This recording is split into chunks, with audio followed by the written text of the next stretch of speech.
I want to try to keep refocusing in on our theme, what I wanted to center on. It's the whole, it is kind of a way the movement of Yatawa, but it's also the movement of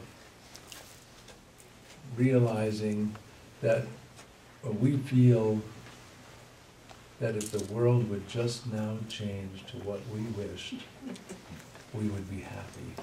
But as Hazrat Khan says in his writings, this is an inexperienced expectation. And, you know, in no time, even we got exactly what we saw, if we hadn't dealt with the wound would manifest and find something else wrong, because it would have to project itself. And so if someone comes to me, or if I come to me with a story and say, oh, I don't feel good about this. So I realize on the one hand, it would be good to change the situation. There's nothing wrong with that. Always try to change the situation as favorably as you can. But you have to look and see that it could be that even if that situation, like let's say you feel nobody loves me. Okay, then if I would know everybody loved me if they came and hugged me, you know. Okay, now everybody comes and hugs you, but you haven't dealt with the wound yet. Oh, it's going to find some new way to manifest and objectify itself. Right? I mean, you know that all is common sense, but you may not have put that in front of you. So, in that way, you know, again and again, we have to come to our senses and realize what we're searching for is ourself, our very self, the essence of our being. We can't find it anywhere else. And when we find it, then we'll be, as Sam used to describe himself, Merchant Sam, he says, I'm a roaring borealis. A roaring borealis. I love that. I'm a roaring borealis. So last night we talked about forgiveness, and how to, careful with your teacups, dear, everyone. And how to move from anger and resentment to compassion. And this is something I think you have to study or contemplate again and again, and we don't have to take the yogi path of having a bed of nails. There's no need for it, because we have life. We've got our bed of nails. You know, don't we? But you want to, so in that way, you've got to make friends with life, right? You want to embrace that if you can lay those burdens down, the quality of your life will improve tremendously. And not only that, all your actions will be so much more beneficial. And if you have to fight a battle, which may be the case, you'll have so much more strength and clarity.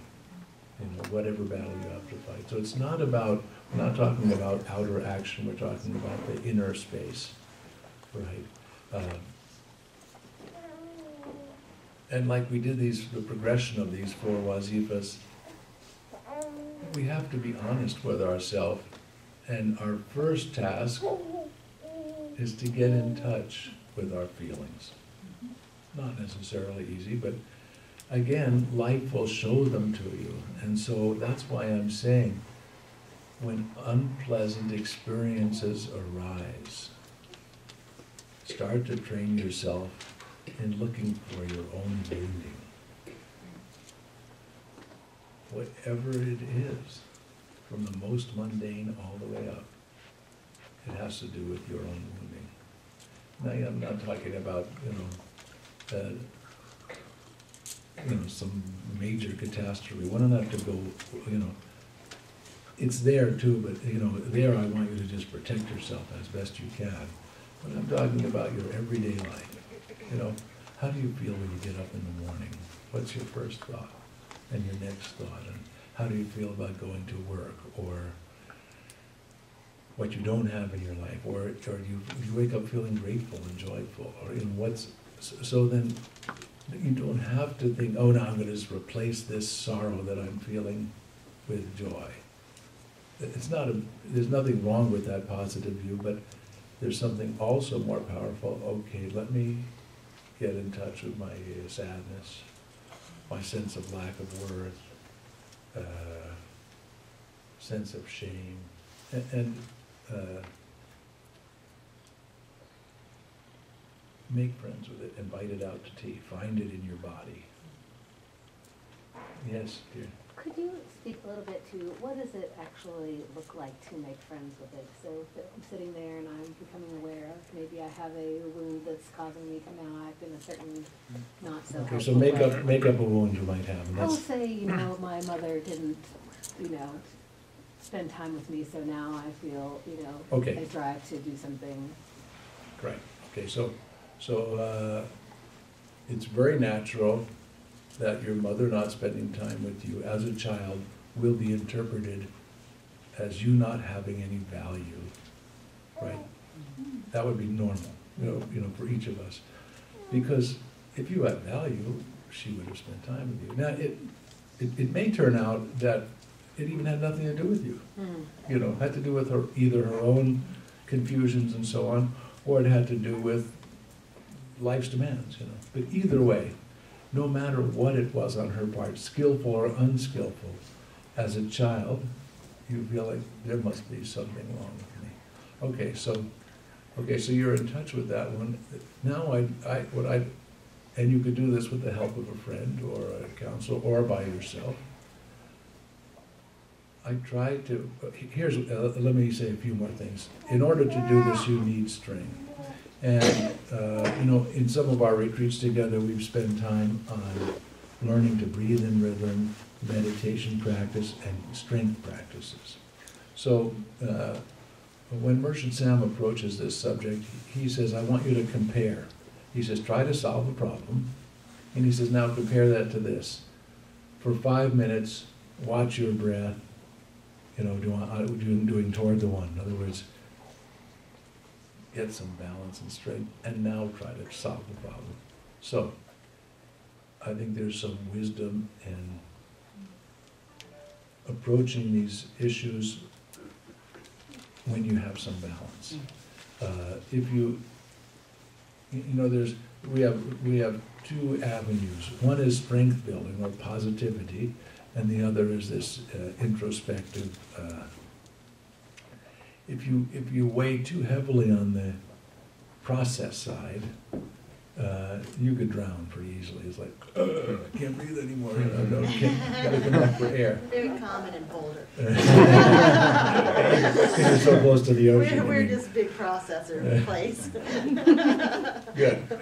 So then if someone like that say, now, don't forget to do some joy practice, some affection practice, some balancing practice, and so on. And for the person who's like, how are you? I'm fine, You may have met that person in yourself. Everything's perfect, yeah, great. So, so now let's say we assume we've done this kind of preparation. Okay, so now in my contemplation, I would try to invoke as much of what I knew about that wound. So you've actually given a very visceral description. That would be very in touch already. Okay, I'd invoke my mother, I'd invoke myself as the child, and the feeling that arises. Okay, now the feeling's there. Okay, now I want to investigate the feeling. All right? And this is a process of, it's like peeling back layers of an onion. And when you get to the final layer, what's on the inside of an onion? There's nothing there. That's pretty much how our wounds are. It's so amazing. It is literally amazing. You just keep going in, and you go, okay, and so So now I find out, oh, where is this wound? You know, it might be in your belly. You know, typically it might be in your belly if it wasn't safe. You know, safety issues often go to the belly or the groin. If it's about expression, you know, likely to be like up here, you know. If it's about, you know, affection, a lack of affection, it might, you know, it might be here. You know, if it's about, you know, I mean, these are all common sense things, you know, but you know, they're lodged in your body, and so maybe it's in the front of your head or the back of your neck, and so I'd ask that question, where you know, finding you in the body, you know, like I'm having a conversation. Then I'd ask the question, you know, or I'd investigate. What's it like?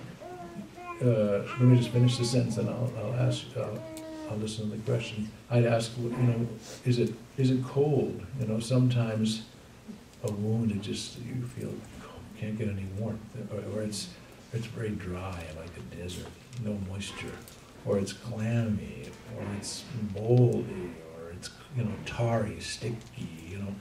So I keep peeling back, and you know, oftentimes, so this, when we're already at a very deep starting place when you tell your story, but someone might say, I'm really angry at my father.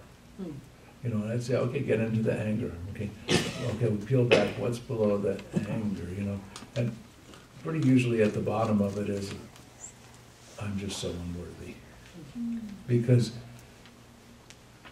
you would have been treated better by your two gurus if you were worthy. So, Alina, what did you want to ask? Or tell? I also think that pain is also connected to the planet. You know, like sometimes when I'm feeling pain, it's not so much that's me. It's like, because you know what's going on in the planet. So I like to put it out there too, because then it's not so, poor me, oh, you know, it's, gosh, there's stuff happening and I'm identifying and I'm trying to send healing maybe through my crying. I like that. You know, and without question, when we say causes and conditions, our causes and conditions, well, they're not just what's in here, because we're completely interdependent with the planet, what's happening to the planet according to the sun bursts and all, you know, and whatever's happening to the sun. And so you've got, you know, galaxy causes, we've got sun causes, we've got earth causes, we've got boulder causes, we've got familial causes, we've got earth causes, water causes, fire causes. You know, those are all there. So without question, that's true. And then at the same time, if something causes us a feeling of diminishment, you know, a disturbing emotion, it will be associated with some kind of wound we have. You know, whether it's an attachment to things being a particular way or not. So that the great, I'm not saying that's a bad thing, and so, and I also don't want this study of ourselves to think, woe is me, or whatever, I don't remember what the words you said. oh, I don't even. Oh yeah, so this doesn't have to be a narcissistic, it certainly could, you know, it certainly could go that direction. Narcissistic means, you know, me, like you were saying. It doesn't have to be narcissistic. You're doing us a favor, because that part of me now is going to be fantastic, you know, and serving the whole universe, and you'll be, you know, beacon of joy. Yeah. But certainly we have so many influences, and especially our physical health is so much dependent on the environment we're living in, and the quality of our water, and the quality of our air, and the quality of thought around us. You know, how much hatred is in the room, and so on. So we're in pretty good shape. I don't feel any hatred. But you can, you know, I can go to a Sufi gathering in pretty much any part of the world, and this love element is there. But then when the mind clicks in, I'm in a group where I've been trained to feel very comfortable here, but then hate some other group. You know, that's all there too. So that's the process I use, and just make making friends with it, then it's not uncomfortable to be in the presence of that wound. And, you know, the other thing too is the way we're speaking about it, it looks like it's, you know, okay, I'm gonna get over this and then we'll be done. Well, I don't think that's a fair view. I think it's a more fair view is like, what's your recovery time? You know, okay, you're gonna get angry. Situations in the world, situations of mistreatment will arise. You'll get angry, but it may be that your recovery time from that anger is so much quicker because there's a visceral connection with your realization that if I have the disturbing emotion of anger, I won't be able to be really useful in this situation. Right? And I think that's really at the heart of it. I mean, let me prove it to you, just like this. I'll prove it to you immediately. So follow your breath. Just relax. Feel the nice sway of your breath in and the sway of your breath out.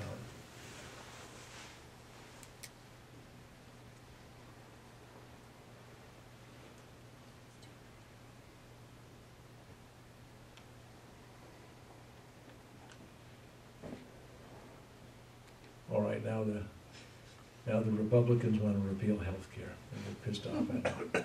I could probably say that in this group, okay? That's safe, so feel pissed off at the Republicans. And watch your breath. No, you know, for a moment, be serious. Okay, what happened to your breath? Stop. It stopped, didn't it? Of course. Okay, now, it's one thing to be angry for a moment. Now imagine you're angry, you know, for a week, or a month, or a year. That every time that atmosphere of anger comes into your being, you're in a place where your breath is pretty much stopped. And it's pretty much stopped on the in-breath, typically. I'll try to prove it to you. Breathe out and hold your breath. Now hold your breath. Try to be angry. Okay, now do this opposite, breathe in and hold your breath. Now be angry. Yeah, okay, now you're yeah, so we can, and we've done this together in past retreats, we can make a study of every disturbing and every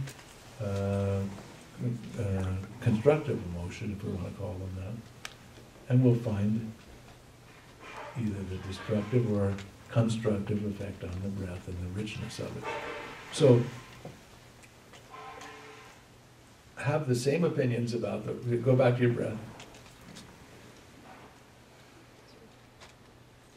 Now, have the same opinions about the Republicans, but be like their mother, realizing that their opinions are wrong based on their causes and conditions, and they need our prayer and compassion, and feel that.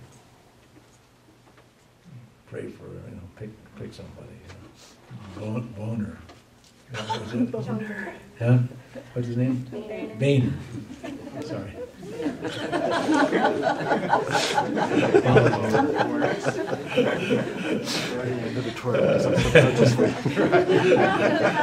Am I blushing yet? Yes.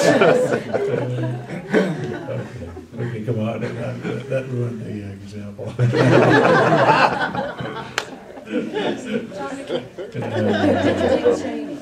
Or Sarah, we could have picked Sarah.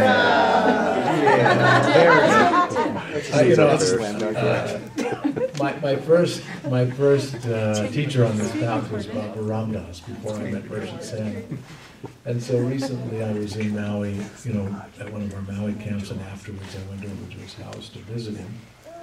And he's doing wonderfully. He really healed so beautifully after his train wreck of a stroke that he had. In any case, he had, he had a big living room, a shrine room, and a big altar with, 6 times the size of this table, with the buddy board, of all the great, everybody you'd expect was on there. And then he had, and this was during the Bush presidency, and then he had a picture of George Bush on that shrine. And we looked at it and laughed, and he says, I had to put him up there. You know, I had to be able to heal this rage and anger I was feeling. Pray for your enemies. Yeah. It really messes them up. Good enough, good enough. Good enough. I just have a dartboard. That is useful. Yeah. But isn't the anger just because you can't control what someone else is doing? Okay, it's not, that wouldn't be just, but I'd say, okay, so now I'd say, okay, so we have a wound about being powerless. Okay, so now I deal with the wound of powerlessness. So, on the one hand, it has some value, and on the other hand, it's completely false. Right? We're the essence of the universe. How could we be powerless? You know, how can we be worthless? And so then we would pick a medicine, or like that. Yeah. So whatever comes up, like that came up for you. Okay, powerless. Okay, now, so now you can go to the wound about powerlessness. I mean, it's such a simple system. Huh? And then what? Okay, two things. You want to do two things. One is on the positive side, you want to do practices which will give you strength and power. And on the process side or reflective side, you want to go into the wound, find it in yourself, and keep peeling back and looking for the origins of it. And you'll see that when you get to the bottom of it, the essential state of strength arises. It's right there underneath it. It's an amazing process. Yeah. Okay, you brought it up. Okay. So we voted for Obama to do the practice, but somehow the disease keeps taking control. So where do we go with that? Well, you got the answer, you know the answer. I mean, we do our best. Do our best, yeah. We do our best. We've got to just do our Within best. ourselves. Huh? Within ourselves. Yeah. And certainly, there's, I mean, these are just political discussions. Oftentimes you know, like you, I reflect like, and then I realize like, okay, I'm not sitting in his seat. I don't know, I don't have all his information. And I know even in my little position that I'm in, I've got to pick my battles. You know, I had a situation once where I really didn't, I wanted to discipline one of the teachers in our lineage who I thought had behaved poorly. I mean, you know, it really improperly. But I found them to be rigid, and that if I would have done what I wanted to do, they would have just closed the door and left. And then that would have been like a house of cards of a whole group around them. And so I didn't pick that battle to fight. I picked it in a much more gentle way. You know, someone sitting outside and would have said like, you know, you chicken, you know, why didn't you do what you were supposed to do? You know, this was da da da da da. And okay, they were right. You know, so I know there's some of that. You know, sure, I got 20 things he should have done the way I think he should have. Yeah, we're in the dunya, you know, we're in this world of working things out, and all of our thoughts, our narcissistic thoughts, our self-thoughts, our selfishness, our hatred, our fears, they'll all come to play. They're going to show up. I see it all the time in my own work, you know. I feel like everything's going well, and then here's someone with a real wound, and they throw that wound in the thing, and now all of a sudden this beautiful milk has got some lemon in it, or, you know. And, yeah.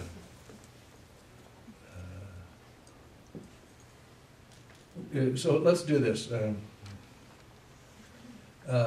Let's take up some of the practices in the text that are suggested by these 99 names. Where are you going? Come on. You guys have to go? Yeah. Oh, that's terrible.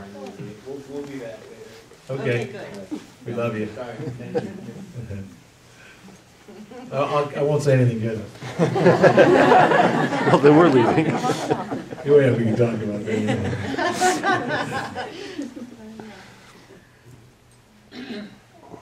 Look,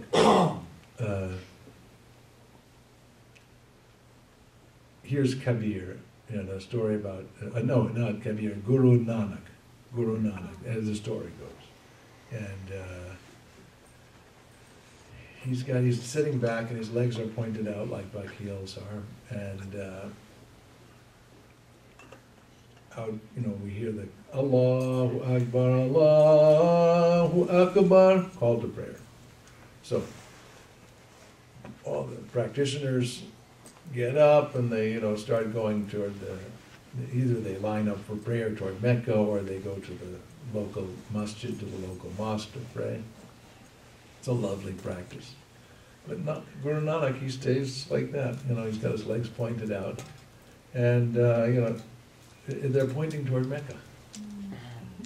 So one of the dervishes comes up to him and says, Nanak Sahib, how could you point your feet toward Mecca at the time of prayer? So, he's a wise guy saint. He says, oh, I'm so sorry. Would you please move my feet in the direction where God isn't? And then the story goes on where the fellow actually tried to move his feet and the whole world turned. Yeah, so, you hear that story, I hear that story, we know that's true. But it's not in our view when we see ugliness, harm, death. Like I said last night, so often people think death is a punishment. What did I do wrong to die? Yeah, what you did wrong is you took birth.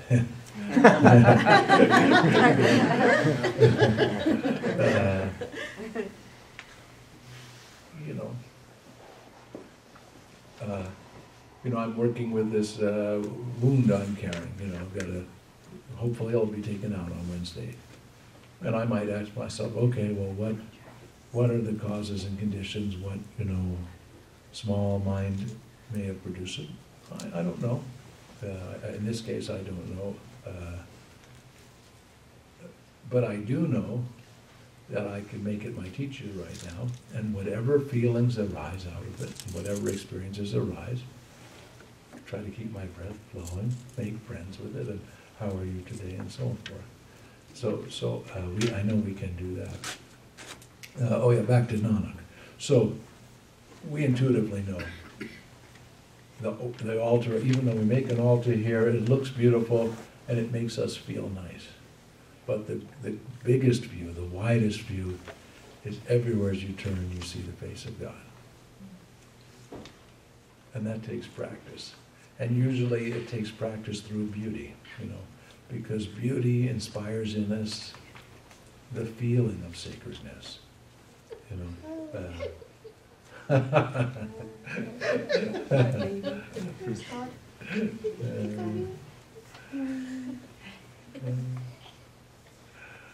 Yeah. So, in the list of names, often opposite names come one after another. God is the one who lifts you up. Yahamu is, and the one who throws you out the window, knocks you down. Yahamudil, who not so much throws you out the window, but makes you feel at the bottom of the ocean, like I have no value. So that's the hand of God, just like the one lifting you up. Or Yamuhi, the bringer. God is the only bringer of life and the only bringer of death. And so we do those practices so that we can expand our heart. And this is one of the deepest Sufi practices called Mushahida. Mushahida. And Ya Shahid is one of the names, which means one who sees all, the witness, the one who sees the whole, one who can see everything with equanimity or with the same eye. So then the practice of mushahid as the divine contemplation of holding the whole universe in your heart, Republicans and Democrats, etc. So let's do one of those opposite practices, and what it can invoke in you is an inspiration in your daily practice when you see ugliness and meanness and so on. In the same way we've talked about causes and conditions. To extend compassion instead of hatred or disgust, meanness, wish for retaliation. The other thing is, because we see causes and conditions working, you no longer have to be the judge or the bill collector. It's really a great relief, because nobody can escape their debt. We can rise above. We can, as we get deeper and deeper, the payment of debt no longer becomes painful for us, right? But if you borrowed something, you got to give it back. It's pretty simple. It's just like the equal and opposite, the law in physics, right? For every action, there's an equal and opposite reaction. Yeah. Huh? Cause and effect. Cause and effect. Yeah. Yeah. Causes and effects. Yeah. Huh? Yin Yang is a little different principle, but Yin Yang is saying that everything has a balance of strength and beauty, or different ways of describing that. So let's take one of the pairs. Let's take the pair Ya Mu'iz, Ya Mu'il. Ya Mu'iz. Try that. Ya Mu'iz and Ya Mu'il. Ya Mu'il. In the Persian Urdu version, it would be Ya Muzil. But there is no Z there. It's like a DTH. Ya Mudil. Ya Mudil. Ya Mudil. So that's the aspect of God sending you to the bottom of the ocean. Mu'iz comes from the root Aziz, and I think last year when we were together we worked on the strength pair. Ya Qawiyu, Ya Aziz. How many of you were with us? Yeah, okay, so you remember that? Ya Qawiyu, Ya Aziz. So Ya Aziz is one of the names of strength, and one of the roots of it is the baby eagle. And so it's something very, very precious. And so Ya Aziz is the strength which arises out of our connection with our inner value. So in other words, it's a beautiful remedy for lack of self-worth. Ya Aziz, it brings a sense of value, or it connects you with your value, or by connecting with your value, you get strength. So, Ya Aziz. So then, Mu'iz is God is the one who gives value, that gives the value of strength, the strength of value. Clear? Yeah. Ya Mudil, the opposite. Let's see what we've got written down for it.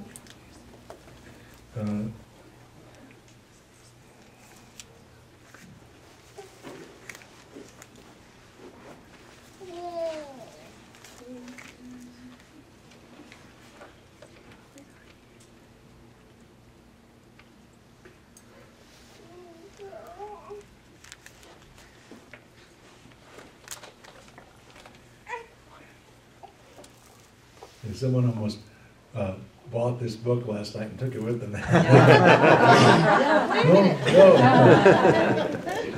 not yet. Al-Mudil is the one who leads you to the domain where you see yourself as the lowest of the low. This domain is where the original, disconnected, and isolated ego identity has been constructed.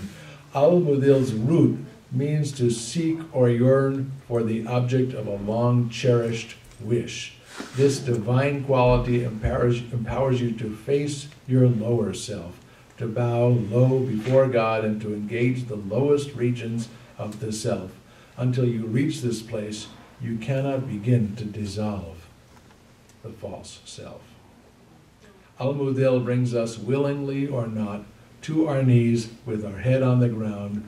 For someone who is stuck in a place of shame, humiliation, shadow, this sacred name can actually be a powerful antidote. However, we recommend that it should be rarely recited alone. It is best recited in combination with Ya Mu'iz. And prior to this study, there were some names on this list. The bringer of death. I never gave that to anybody. Here, why don't you recite this? The bringer of death. God is the bringer. But now I do, because now to make peace with life and make peace with death, I would very happily practice Ya Muhyi, Ya Mumit, the bringer of life and the bringer of death. So you can see how it's so powerful. It's really based on the principle of making friends with your life, realizing God in everything. Okay, so should we give it a whirl? You have enough information? Ya Mu'iz, Ya Mudil, Ya Mudil.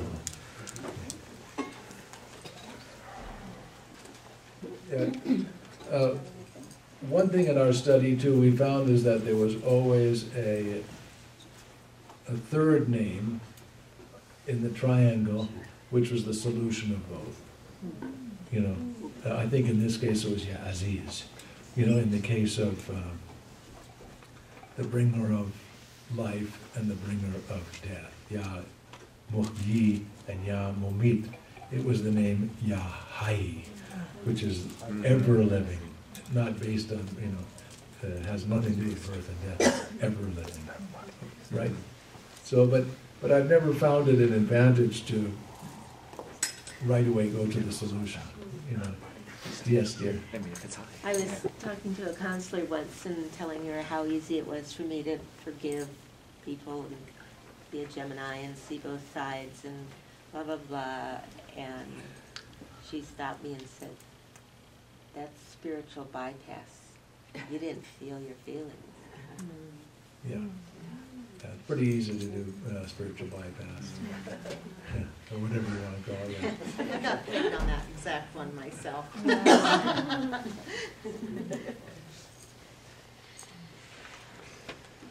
Okay, should we try it?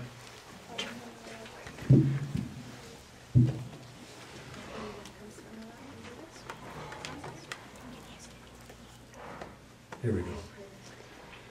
Ya Mu'iz, Ya Mudil, Ya Mu'iz, Ya Mudil, Ya Mu'iz, Ya Mudil, Ya Mu'iz, Ya Mudil, Ya Mu'iz, Ya Mudil, Ya Mu'iz, Ya Mudil, Ya Mu'iz, Ya Mudil, Ya Mu'iz, Ya Mudil, Ya Mu'iz, Ya Mudil, Ya Mu'iz, Ya Mudil, Ya Mu'iz, Ya Mudil, Ya Mu'iz, Ya Mudil, Ya Mu'iz, Ya Mudil, Ya Mu'iz, Ya Mudil, Ya Mu'iz,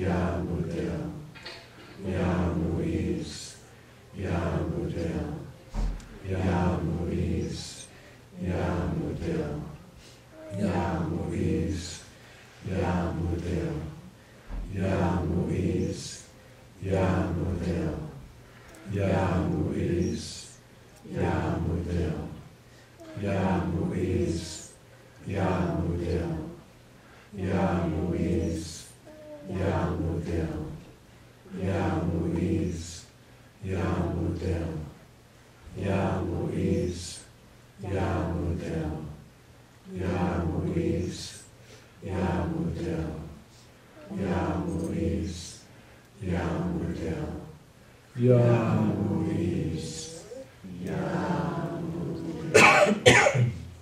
So let's breathe in. Excuse me. Yamuiz. Breathe out. Yamudel.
Amen. Amen.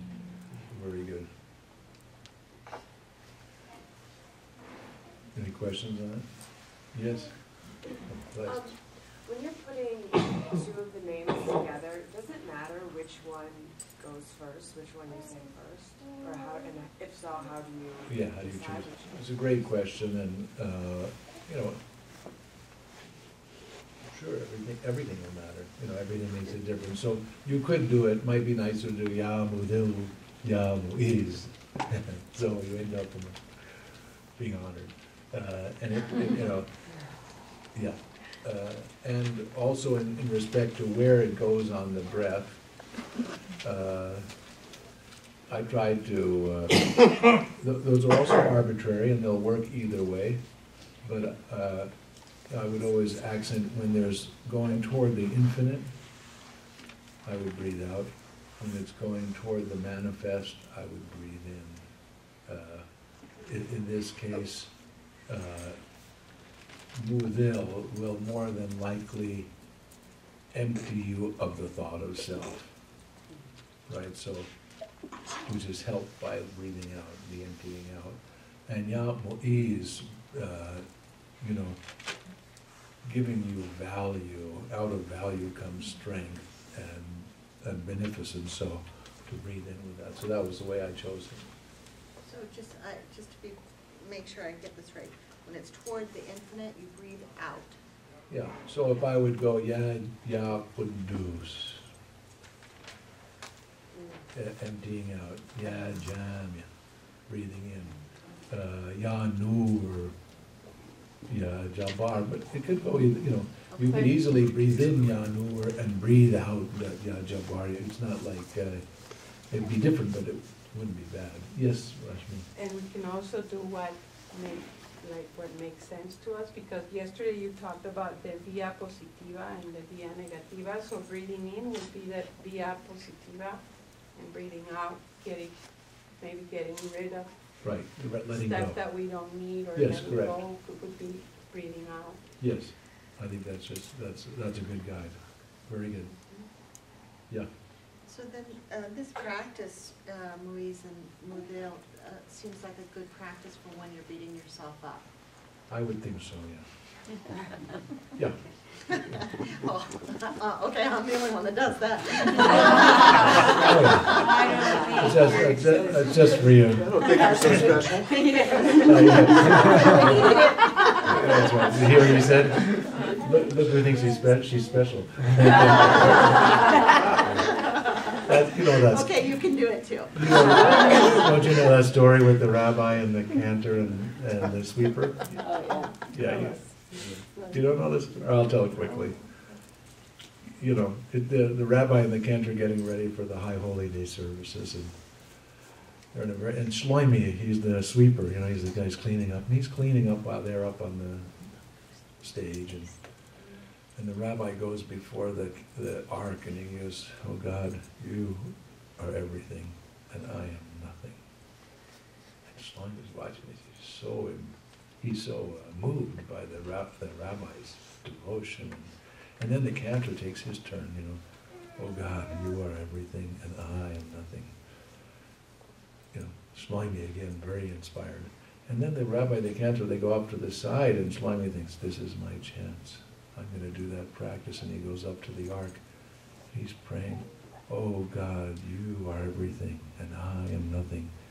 And the rabbi, the cantor, they see Shlomi, and the rabbi says to the cantor, "Look who thinks he's nothing."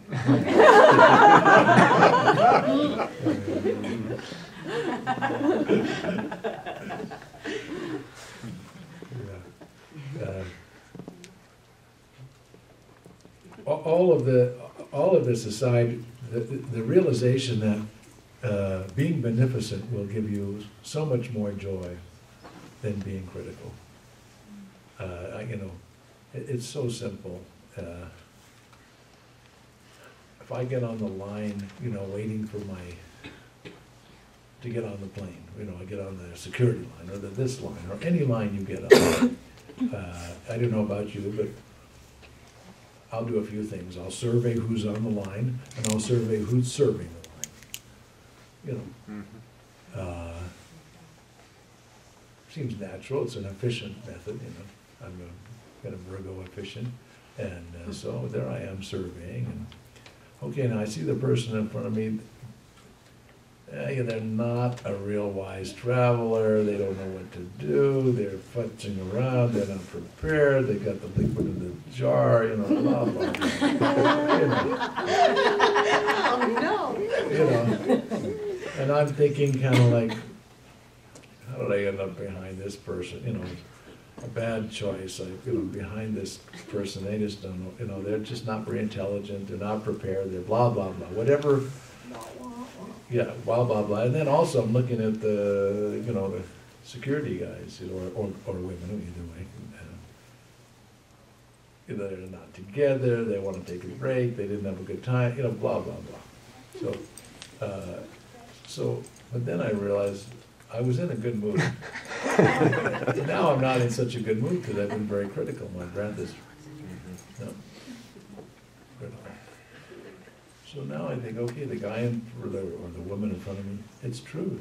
Let's assume that my what I discriminating wisdom made an observation. Assuming it's true, well, what do they need? Support. They need support. So now, change my breath. It's moving now. My breath is moving, and I'm offering support.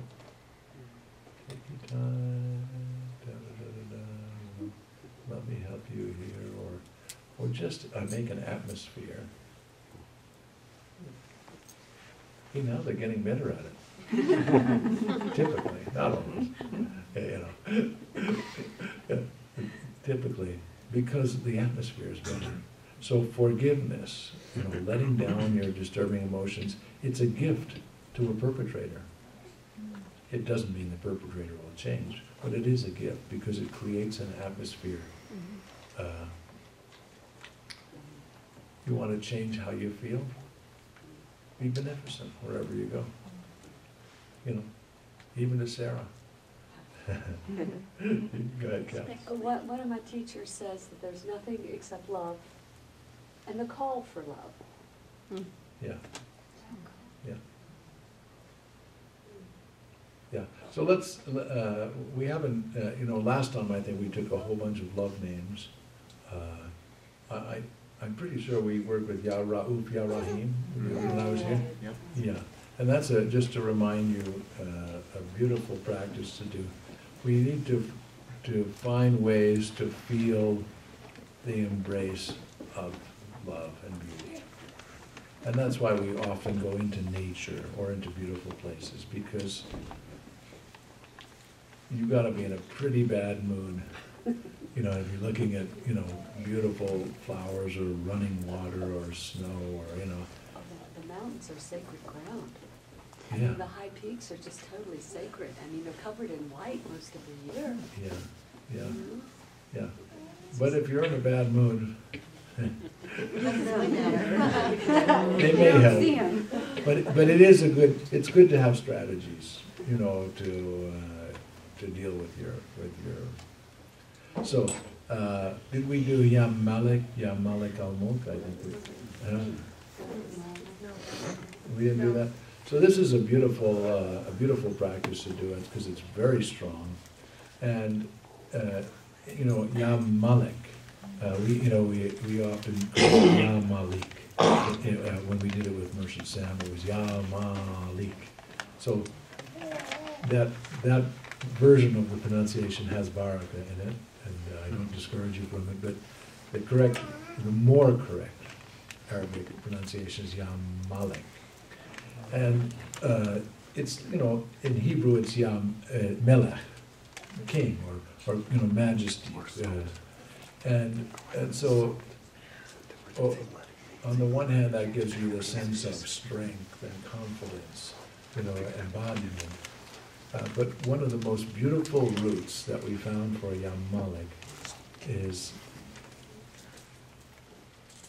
Ya Malik is to hold in the hands. So now that, you know, that the majestic power of God is the power that holds everything in a loving way. That, you know, what I want to invoke is being held, because so often we don't feel we're being held. We feel isolated. Yeah. So let's see how we say it in here. And so the root malak means to hold in the malaka means to hold in the hands. The root malak means angel. So you know, that the light helpers, you know, the ones who hold the universe, and so then the second wazifa that it's paired with is Ya Malik al-Mulk. And the word mulk means the world. So one is the transcendent quality, holding the whole universe, and the other is the quality that holds the world. And what's beautiful about the phrase is the root for Malik and the root for mulk, MLK, it's the same root. So that's to imply that even every particle of every part of manifestation by nature is being held. Let's see what we got here. So it's a very, it's both, it brings strength, and it brings that sense of being loved and held.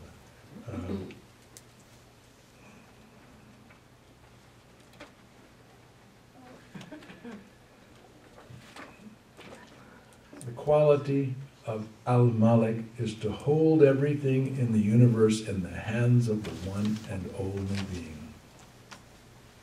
It is an all-inclusive and majestic embrace. The word angel, Malak, is closely related to the name. Angels are made of light and are held in the hands of Allah.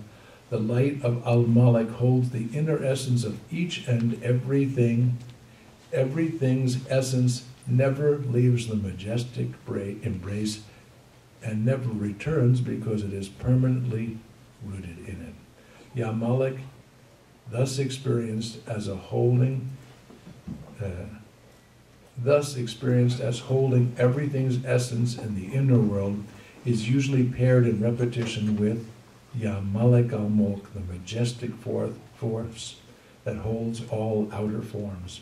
By combining the two names of repetition, we are brought to a balanced confidence in heaven and earth. Invocation of Yamalek, Yamalek al-Mulk, is an antidote for all those who feel abandoned and don't believe they belong anywhere. A person in this condition is constantly negating the reality of the inner majesty or denying the reality of the outer majesty. Recitation of these two related names as a pair is also useful for those who do not feel entitled to possess things and who are afraid of the grossness of the material realm. Sounds pretty good. We don't need any other names. We can be all set with this. Yes? That MLK in Aramaic is also the root for queen in heaven, which that basically talks about as well. Yeah, beautiful. Yeah. Can you say the second? Malik. Ya Malik, and then A-L in between. Malik al-Mulk, M-U-L-K. M-A-L-I-K-A-L-M-U-L-K. Ya Malik al-Mulk. Have you got it? Ya Malik al-Mulk. Ya Malik al-Mulk. So, as invite this sound and the invocation to strength, majesty, confidence, and the feeling of being embraced, and use it as a salve for the wound of abandonment. And you know, it may not be that each of us has the, you know, a wound from this life of being abandoned. I mean, we've all had people leave us, boyfriends, girlfriends, you know, husbands, wives, etc., you know. But we do share a common root, you know, a common wound. You know, our primary wound, and what would that be? Separation. Separation. Yeah.